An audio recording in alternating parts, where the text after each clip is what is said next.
Hello and welcome to another episode of the Melton True Blue podcast. My name is Taryn and today we are joined by Gus and Corona. This is episode 5 and Gus was in the Tulsa terminal today and I grabbed him and I said, hey, we got to get you on this podcast. I know you've done a lot of work on the Melton operations page and have some of your own content creations as well, so I'm glad you were able to join us today. Yes. Yeah, I've been looking forward to it. I've seen actually the last 4, so yeah, it looks like a good time. Yeah, they're fun. We like to have fun with it, and it's cool to bring different guests on, office employees, and then also drivers as well, and really get a good aspect of what we do as a company in a whole, right? Learning a little bit about what each employee does, and learning some lifestyle and some different things that you see over the road as a driver. And so, Gus, to start us off, how long have you been with us now? I can't remember off the top of my head. This November 9th, I hit 2 years with the company. Okay. So, yep, I started 2019, so... Yeah, looking forward to the Blue Knight status coming up. When you're coming up, and I'll be able and all safe, correct? Oh yes, yes sir, yes, all safe. A lot of credentials you have to hit to get that Blue Knight status. Yes. Now, how did you hear about Melton? 2019. Were you driving before? Or? I was actually. My story was I was gonna go. I'm a military guy, and I did 24 years in the Air Force. 24 years in the Air Force. So thank you for the support. And I was looking to get into some government contracting, and one of my buddies had been trying to get me to go to Iraq for 7 years. So I looked into it, and then I thought about what if something happens in the world, and I don't want to go over there and die alone. So that was my biggest fear, and then after a while, it came to the point where I needed some money. Sure, yeah. So that was it was going to be $160,000 a year. Starting, their first $110,000 was tax-free. For the government contract work? Yeah. Wow. Yeah, so I was like, I'm hitting a reset button in life, and it was a time. So I called my buddy up and I said, hey, I'm ready. So we started doing all the paperwork, and then COVID hit. So they put a hiring freeze. So I was just at home, and I saw Get Your CL in 4 weeks from Del Mar College there in Corpus Christi. So I called them up and asked them if they took GI Bill. They said yes. So I told my mom, hey, I'm going to go into trucking. So I was going through the school, and Melton did a webinar. And Monica Lopez was my recruiter. Okay. So she threw the line out. I saw the trucks and started doing some research, and saw there was some YouTubers out there and good content, and it looked like a good fit. So tell me a little bit more about the GI Bill, because I don't know if a ton of people know that they can apply the GI Bill. Right. And so you were able to do that through your... Yes, so the GI Bill, the way it worked out is basically Melton is, they go through an approval through the VA, and the VA gives them the thumbs up. So basically we tell the VA that we're going through a heavy operators course. So the VA then pays us as if we're going to school by taking this course that Melton provides. So it's an extra, depending on where you live, it's off a locality. So I was happy to get $1,780 extra. Oh wow! Yeah, and it goes as far as it's 24 months that Melton, I believe, offers up to 20. I think it's 24,000 is what Melton goes up to. So I had 18 months left on my GI Bill. Okay. So you can start it and stop it. So I used a year of it. And like I said, it was great supplemental income. But not only that, when I came through, that was another thing that Monica had told me was that they were going to pay back the school from the GI Bill that I used to go to. And I was like, well, I didn't necessarily pay for it. The government paid for it, the GI. And they're like, well, there were services that you used. So, yeah, Melton paid back that $4,000. Well, it's in monthly installments, but yeah, I'm getting paid back. So that was another great thing, and then that's, like I said, that was some of the incentives that Melton offered that, But it was more of when I looked in the research and stuff, most people that did wind up having to leave, it was for other reasons. It was never Melton, nothing with Melton. Everybody always gave props to Melton. So it was, like I said, led me to leave that. It was a great company. So, and then Air Force Blue, the trucks. So that was another big key component. Bit, right? Yes. Yeah. I think it's great about the GI Bill, and like I said, I don't know if that's a avenue that a lot of folks know about that are getting into the trucking world, and so it's great that you're an advocate for that, and it's really cool to hear your story, coming out of the military and kind of trying to find your way back in the civilian world. And I think you of course being one of them, but a lot of veterans come out of of duty status and come into the civilian world and drive for us. And I think it's a really great transition for most folks. Can you kind of tell us about that transition for you coming out of military into trucking? For me, it was a lot easier for what I came from as far as my background from the military. So I was an air transportation specialist. So I dealt with loading cargo onto aircraft, and I dealt with loading and driving all sorts of equipment. So I wasn't a CDO holder because in the military you have our military license. So The 88, but I was 88 mic, right? So Okay. I was driving, anything that had wheels. I was a driver and an instructor and a trainer for it. So for me, this is just a second hand. It was just like riding a bike all over again. I had been out of the military. I retired in 2015 of August. Yeah, 2015 is when I came out. And so I was out for about 4 years before I came back. But I mean, you never forget how to drive a truck. Sure. So yeah, it was just like I said, it was just easy to do. And going out in deployments, my mindset was when I came here, and thinking when I was going to go to Iraq that I was going to be gone. My plan was to be gone for 4 or 5 years. That was to set up my life on how I wanted to be. Mm-hmm. So once I got the job, my plan was to stay out 8 to 9 months at a time. So no home time, just head down, drive, and see the rest of this country. Because I've been all over the world, but not many places within the States. So how many deployments with the Air Force? oh shoot, I was at least 9. Wow. Yeah. In my Favorite place you visited? Australia, New Zealand. Okay. Yeah, those. Yeah. My first duty station was in Japan, Okinawa. So yeah, I was 19. First time ever leaving the country. First time leaving Texas. Long flight. Yeah, long flight. 18 hours. Yeah. 18 hours on a 747. I had center seat. Oh. People. Yeah. Yeah. It was rough. Yeah. So I had never, like I said, it was my first time experiencing something of that long, and yeah, it was good though. But once I got into Japan, I had a sponsor waiting for me, and it was a good time. And then time just seemed to go by. Air Force, I always say is one of the best branches out there, Air Force, Navy. But not that our other branches aren't. But yeah, Sure. yeah. Everyone has their bias, Yeah, and you're fair to do that. Yeah. Now, you said one of your goals was to see.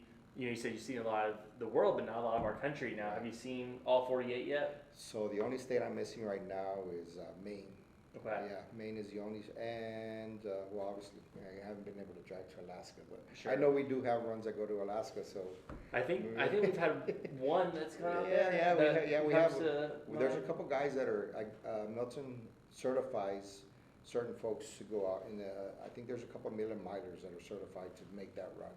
So it's a certain time of the year that we take loads out that way. So I've talked to Jack Hand. He's one of the guys, one of our million milers, and hopefully within time I can make my way in. Yeah. Well, I watched the show Ice yeah, Road Truckers, yeah. and hats off to you guys for wanting to do that with that adrenaline rush, because it certainly is one. My first year driving alone, I started December 11th when they gave me my truck and I was solo, and my first load was out of Norman, Oklahoma, and it was snowing. I was like so nervous. I remember I called safety and I was like, hey, I got my load and it's snowing, so I just want to make sure. And their safety was like, is there any chain requirements? I'm like, nope. They're like, okay, go. I was like, okay. So I hit the road, and I remember I was in a brand new truck. They gave me a brand new 2022 at the time, KW, and I was just so nervous that I was going to scratch it or get into a wreck and stuff. And at one point I pulled over. I got so nervous and scared, I let all my nerves get at me, and I pulled over, and I'm sitting there, and all of a sudden I see a Melton truck just drive by, and I'm like, what the? It's like, if he can do it. So I jumped back on the road, and I started following him, and he gets off on the next exit. I was like, oh my God. But so I wound up going from here up to Missouri, and it took me 5 hours to go, 110 30 miles or Yeah. whatever it was. But oh my God, yeah, 35 miles an hour with the hazards on, safe. And, Well, what we always yeah. tell folks is you're the captain of your own ship, Yeah, right? So yeah. if you feel like you need to pull over, then we advise pull over. You know, there's no load that's worth your life. Right. But yeah, welcome to trucking. You know, Yeah, first load, yeah. December and snow on the ground Yes. and trying to figure it out. Certainly a tough one to figure out, but something that you're doing currently is training now, right? And Yes. so I think it's really neat, you know, having some years under your belt of driving, some experience. You remember what it was like for your first load, you know, just Yes. telling me a story about that. Yes. And I think as a trainer, you know, that program is a really neat program that you can really help guide these new folks into the world of trucking. Yes. My first trainee, so I 1 year with Melton a year is when you can apply and ask to become a trainer. So once my year was up, it was up in November, December timeframe. So I wound up getting my first student was December, and we stayed out for that time frame, and yeah, it was a little bit nerve-wracking. Now I'm sitting in the passenger seat. Right. So now I'm, entrusting with the trainee that hopefully he's had enough experience driving. But yeah, I had the 2 trainees and they did awesome. Good. It was like I was going back and forth between Washington State, New Hampshire, and Connecticut, just back and forth. And I had put in for they were going to have the veteran wrap truck come out. So I was waiting for the news, and eventually, yeah, that led my way back here with my second trainee, and they gave me the veteran wrap truck. Yeah, so we need to probably have a link to that video somewhere in this video of you being surprised with the yes, it was veteran wrap truck. And if you guys haven't seen the veteran wrap truck, we give it out to a veteran each year, and it's just it's a cool truck. I can use another word for it, but we'll call it cool for right now. Yeah. But it's got a bald eagle on the side coming out of it, and it's got the American flag on it. And it's just a really neat truck, and it's an honor to be picked to drive that truck. And it's a really neat wrap. Yeah, I represent the 30% of veterans that are here within the company, so I take great pride and honor in being able to be picked to be one of the drivers to drive that. There's a second one that just got given out this past November as well, so there's 2 of us out there now. Yep. Yeah. Yeah, I think we just added the other one. Yep. Yeah, it's a brand new KW. I almost swapped it out when I came into the yard because I was a KW guy, and I parked the Freightliner that I'm in next to it. Now I got in it and measured the seat and stuff, and I was like, oh, I'm gonna just move my stuff over. Do you have a nickname for your truck? America. That's right. Yeah, I've seen America, you post that, yeah. and I was trying to remember what the name of it was. So Yeah. thanks for reminding me there. But back to the training, like I said, I think it's really neat. I think for me, if I was coming into a company, just got my CDL, went through our orientation program, I would like to have some experience with someone who's done this before, who's seen it, who I can lean over and say, hey, I'm doing this. Tell me if I'm doing this correctly. And I think what Melton does right with our training program is it's not team driving, right? I think a lot of companies use the training as a team driver experience, so you can double the hours. But when you're awake, the training's awake. When the training's awake, you're awake. Yes. And so it's really a true training experience versus a hey, let's get as many hours in as we can, right? And we're still governed too under DOT. So my log is just as a trainer. I'm logged in as in the log as a trainee or as a trainer. So and if we get stopped, they're going to look at my logs as well as the trainees' logs. And yeah, so it's a big deal that we follow all the rules and stuff. Just because we're a trainer doesn't mean that we can just be able to do, go off the books. And no, we still have to follow the same guidelines just as if we were driving. So, yeah.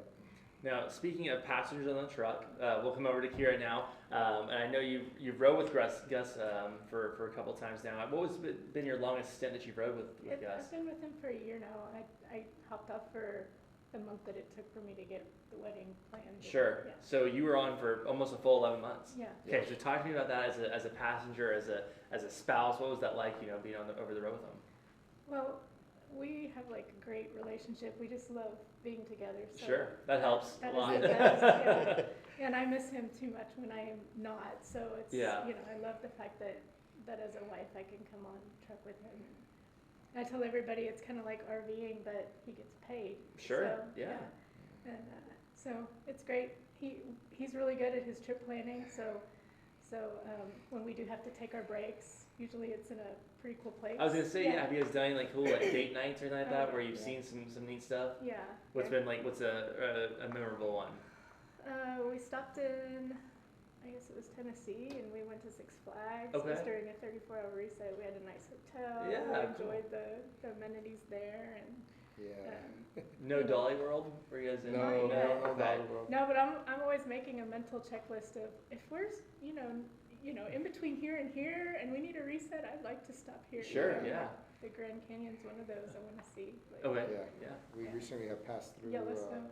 Lake Mead and Oh, wow. Hoover Dam. So she hadn't gotten to experience a lot of the U.S. and she actually now has I can officially say 100,000 miles logged with me as a passenger. Yeah. So she's been in and just been the 1 month that she set up things for our wedding, but other than that, she hopped back on. So yeah. The wedding was beautiful, by the way. I Thank saw the you. photos on the beach. Now, where was it again?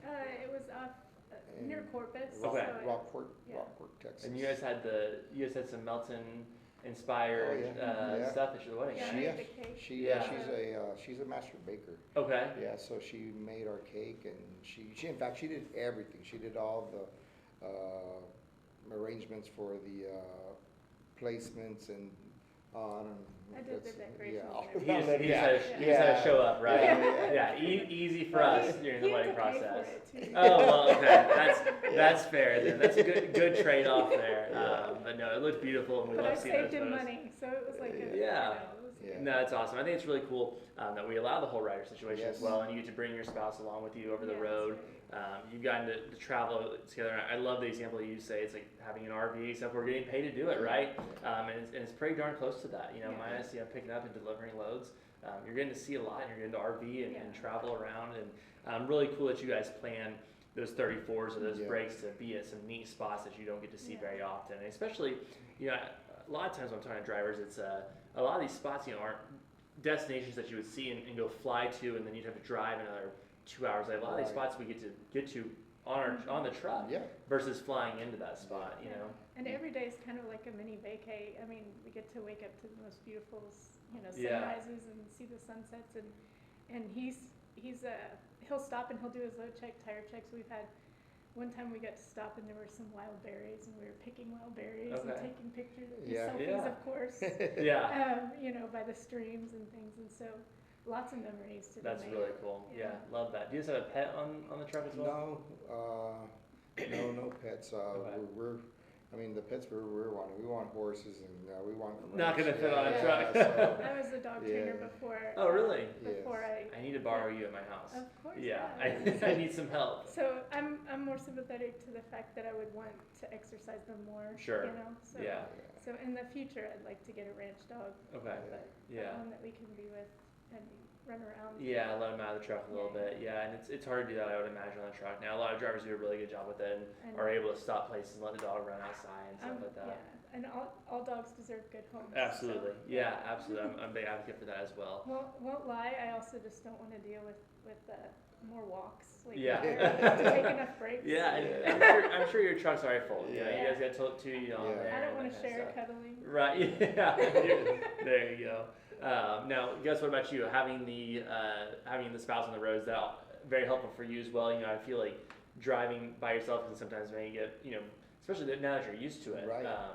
So my first year solo, like I said, I just had put my head down. I just drove, and then once I became a trainer, I had the trainees that helped me. But once Kira came on August 6th of last year that she came aboard, and she was my, for me, I always dreamed of having somebody sit next to me and being able to, because I've gotten to enjoy a lot of the stuff over throughout my time and visit a lot of parts of the world, but it was always alone. Sure. Because a lot of times when I was traveling, it was with the military, so like I said, I didn't get to have somebody to be able to enjoy that with me. So I'd always dreamed of having somebody with me. I didn't know when or how it was going to happen, but I always had hoped that something would come along. And when we met, we first started talking and stuff, and everything, seemed to align, and we really, it was just a great fit for us. And when we first talked about her coming onto the truck, and in fact, she just showed up when when I got the truck.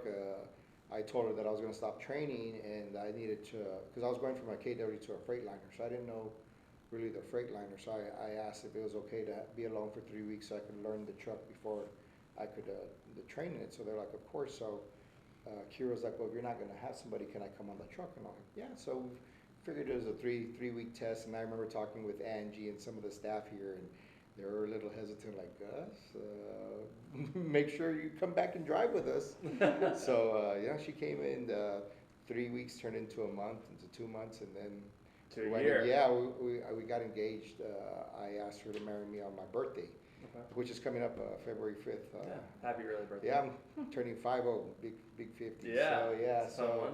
Yeah, so I asked her to marry me, and I kind of set it up to where she couldn't tell me no, because with my parents and stuff, and like, on my birthday, right? So, Yeah. like I said, yeah, she said yes, and it was, so that time when she had to get off the truck for a month, that I was driving solo again, and I would look over, and I tell you, I mean, I would cry. I didn't have that person, I didn't have her there next to me, and it was just, I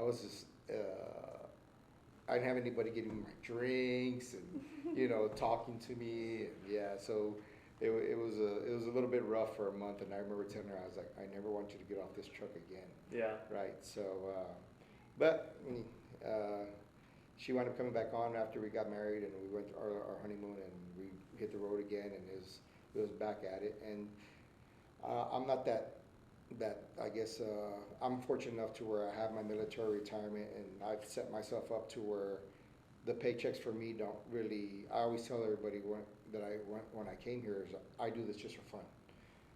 Strictly, I love what I do. I enjoy the company. It's been a family environment, and every time that we come to Tulsa, we try to make our way and see everybody within the company, and it's a great family environment, and it's just like I said, I tell people I bleed blue, Yeah.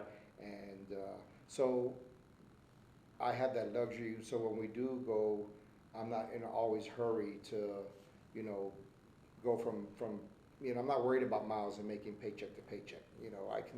I tend to slow. I'm not that typical, like I said, driver. So we get to do certain things, and like I said, it's because I had set myself up from my military retirement and other stuff, is that I'm able to do that for us. So, and like I said, it keeps our bond together as we go. Like I said, for me, it's very special because I don't know if there's too many other people within the same time frame or within our career field that have that, be able to have their significant other with them every day. And like I said, and like Kira said, it's we're a great fit, and it's just we always have a great time when we're together. Go ahead. I was going to say, as a wife, like I can see the fact that Melton lets us come on the truck. It just adds to the longevity of wanting to be with the company too. Yeah. I mean, he's as loyal as they come. Sure. Which is why one of the reasons I was so drawn to him. But one of the many reasons. But yeah, just being able to be with him, it just takes that burden of them being away from you for so long, which is hard. Sure. Yeah, and I think it can vary, depending on the driver, right? Some of our drivers get home more often. Some of our drivers are, like you were when you first came in, head down, give me as many miles as I can, and let me run, right? Yeah. And so I think our DMs do a really nice job too of knowing our driver. And so for you, like you said, the paycheck isn't that important. It's more important to be able to see the things that you see and have that balance. And then for some people, it's about the paycheck, right? And so I think our DMs, driver managers, do a really nice job of getting to know the driver, saying, hey, what's important to you, and let me see how I can fit, what's important to you into what we do here back at the office. Because I think what a lot of drivers should know, but we always like to advocate is, when we're here in the office, we're doing everything we can for you over the road. Yeah. I think we all, as employees, have an understanding of without you all, we have nothing, right? We don't have this beautiful office. We don't have these jobs. And so I really think that our office staff knows the importance of our drivers over the road. And I think we do a really nice job reflecting that to our drivers. But I think it's always nice from a driver's point of view to advocate for those folks in the office as well and say, hey, we know they're doing everything for us. They've done this for us, right? And who's your DM? You want to give a quick shout out? Yeah, Chad Merrick. Okay, yeah. Chad the man. Yeah. Fleet 8. Yeah, he's when we first came on, he's been my driver manager the entire time, and we met when I first started. We had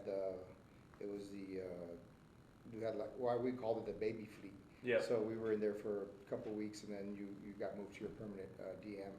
And so Chad was my permanent DM, and he pretty much told me if I need something from you, I'll message you. If you need something from me, message from me. But pretty much send your macros in and do what you do, and and it's So there's been a couple times where I've gone to Chad and hey, I need this, that, the other, and Chad goes out of his way and he helps. And like you said, us sometimes as drivers, I think get complacent, and I always I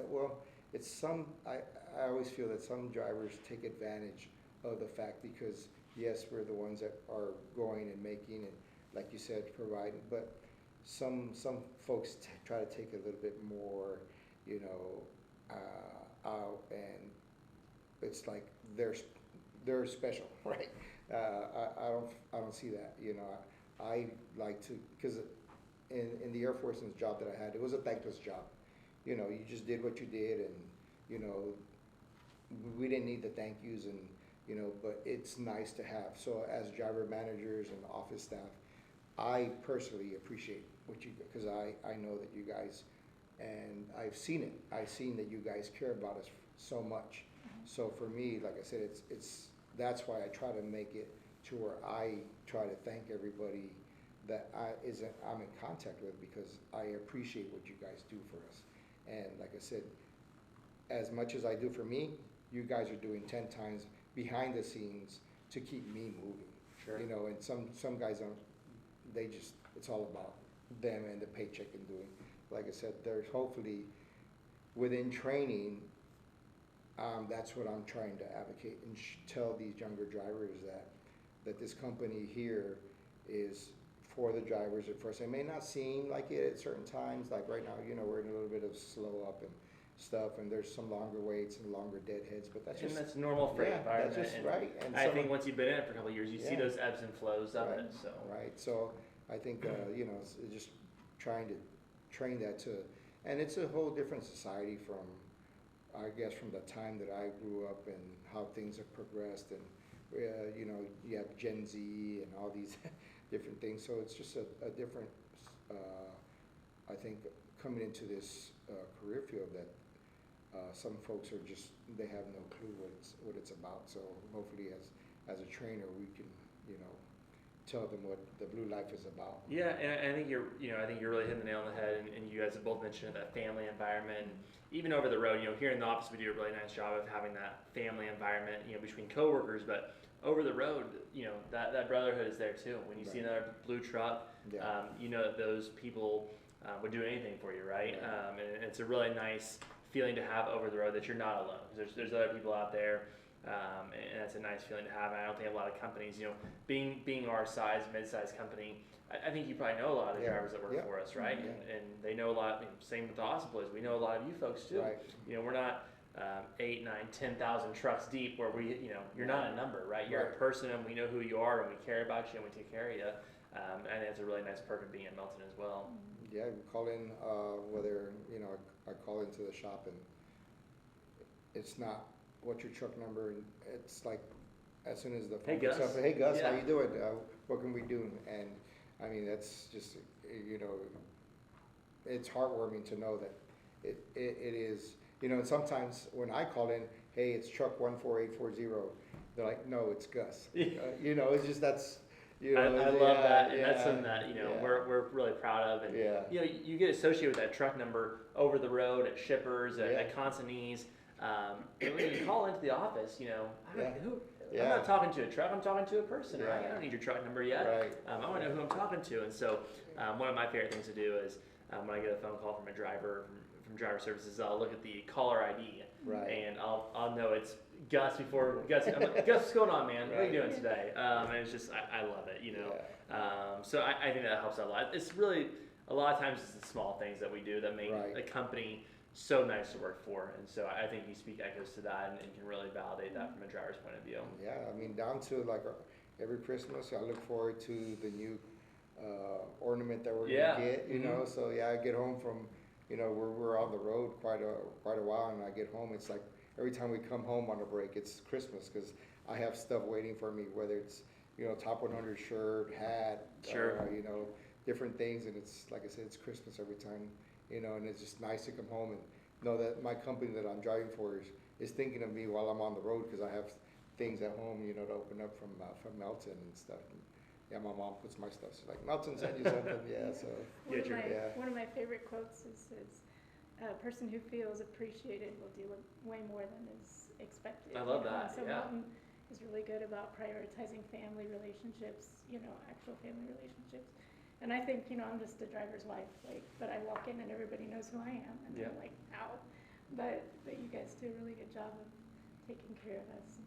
Yeah, I love that. I love that you were a part of the podcast today. It was really cool to hear the wife's point of view, or the riders, or whoever may be on the truck with you. I think it's really neat to hear that passenger, if you will, point of view, because you'll get to see a lot too, and you get to do a lot and get to spend a lot of time with the person that you want to be with. So Gus, to close this out, any drivers or any potential drivers for Melton that are watching this, what's a tip that you would give them, you know, coming in and starting off with a company like Melton? Just give it some time. I know a lot of times when you're coming into and you've done your research to come to the company, a lot of folks from what I've seen have used Melton as a stepping stone to come in. It's a great starter company, you hear that a lot, and then they go and try to go somewhere else. A lot of times you'll see guys come back because they think, you know, they're gonna find something better, but eventually it's not that great, you know. And I can say for a fact, being here for 2 years, I've seen a lot of guys go and come, and it's just a testament to know that they're coming back. And that's the good thing too, is that a lot of times Melton will take you back. And I guess what you have to learn as well is like I said, I'm going on 50, and I've experienced life. So I know that I want to have a longevity here, right? So why would I go somewhere else and have to start all over in the bottom again? And yes, it might be better paid, but you're starting at the bottom again. You're going to be starting with a new DM. It's going to be a whole other sort of circumstances that might have left why you left, you know, where if you just, good communication, have communication with yourself, your DM, and everybody here. Believe me, folks here are going to take care of you as long as you bring up what your issues are. I've seen it time and time again. As long as you know, speak and let folks know what's going on, people are going to, you know, help the best that they can. And, you know, like I said, that's why for me, one of my goals is, first was, you know, try to make the top 100, try to, you know, become a trainer. I've hit certain goals, you know, those are short-term goals. Long-term goal is to try to get to a million miler truck. That's, you know, and that's one of my goals is to stay here for, I'm assuming in 10 years that it might take me. So I'm investing 10 years of my life that I plan to give to Melton. So like I said, that's for me, knowing that who's behind me, I know for a fact that I'm going to be taken care of. So yeah. Yeah, great words, and you heard it here first, folks. And I think what you said best is, you know, about the communication. We can't fix the problem unless if we know there is a problem to fix, right? And as soon as we hear about it, we're all hands on deck and ready to rock and roll. So I know some great advice. Gus, Kira, thank you guys so much for being on the podcast today. Lots of fun. Listeners, if anyone wants to be on the podcast or has any great podcast ideas, please reach out to myself. We'd love to have you on for episode 6. But for today, my name's Taryn. Gus. And Kira. And thanks for listening.